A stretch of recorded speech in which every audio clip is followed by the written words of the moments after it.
كتعاني من السعال أو الكحة أو آلام الرئتين. اليوم جبت لك واحد الوصفة اللي رائعة مفعولها سريع سريع بزاف. هاد الوصفة هذه مكوناتها طبيعية ومتواجدين عندنا غير في المنزل ديالنا. البنات بقاو معايا حتى لتتمة الفيديو باش تعرفوا على هاد الوصفة الغزالة اللي كتزول لكم هذاك البلعوم اللي كيكون عندكم في الصدر ديالكم. بالنسبة لأول مكون كنحتاجو اللويزة. بالنسبة لنبات اللويزة ها هو دا موضح في الصورة. اللويزة اللي كناخدو تقريبا 5 أوراق أو 6 الأوراق اللي كنغسلوهم مزيان وكنوضعوهم في واحد الإناء.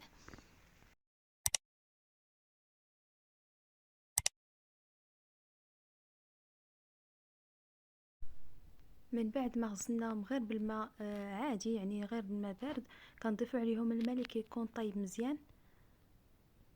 تقريبا كنغطيو على دوك 2 معالق ديال اللويزة او يعني اوراق من نبات اللويزة.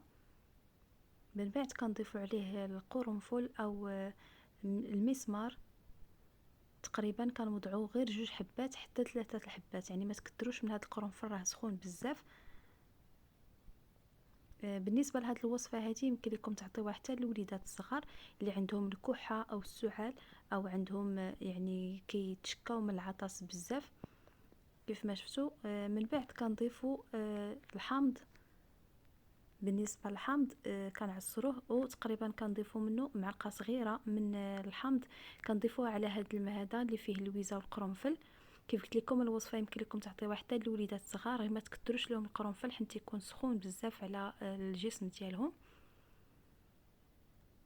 تقريبا الحامض كنعملو غير معلقه صغيره بهذه الطريقه هذه. الوصفه راه مفعولها سريع، يعني دغيا كتعطي معكم نتيجه. كيف ما شفتوا كنضيفوا غير معلقه على هذا المحلول هذا.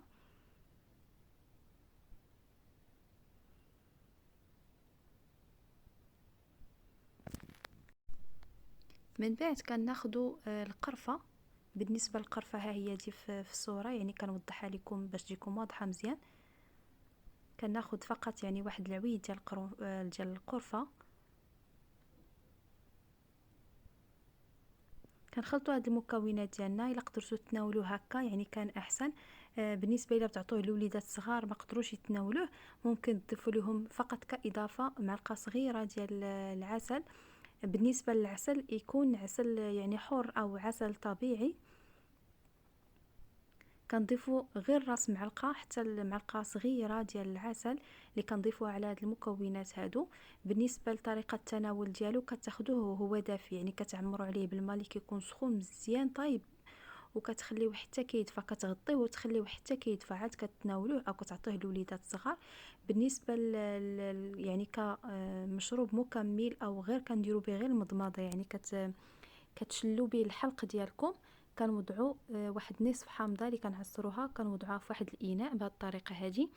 هذا المحلول هذا راه كيطرد لكم هذاك البلغم اللي كيكون عندكم في الصدر ديالكم. كينقي لكم الصدر وكذلك كينقي لكم الحلق ديالكم. كيف ما شفتوا كناخذ واحد الكاس كنوضعوا فيه تقريبا نصف حامضه. كنضيفوا عليها معلقه صغيره ديال العسل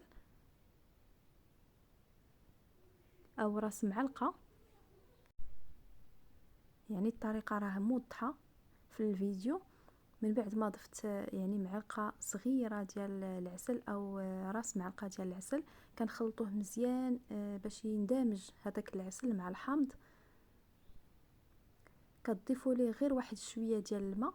بالنسبه للماء غير باش ما يبقاش هذاك الحامض يعني مركز بزاف. بالنسبه لهذا المحلول هذا كتبقاو تشلوا به الفم ديالكم، يعني الصباح كل صباح كتبقاو تشلوا به يعني الحلق ديالكم. كتعملوه بحال شكل كتغرغروه كتعملوا له الغرغره. يعني الطريقه راها واضحه، راه كيطرد لكم هذاك البلغم اللي كيكون عندكم في الصدر وكذلك كينقي لكم الصدر ديالكم وكينقي لكم حتى القصبه الهوائيه، يعني غير كتعملوا ليه الغرغره.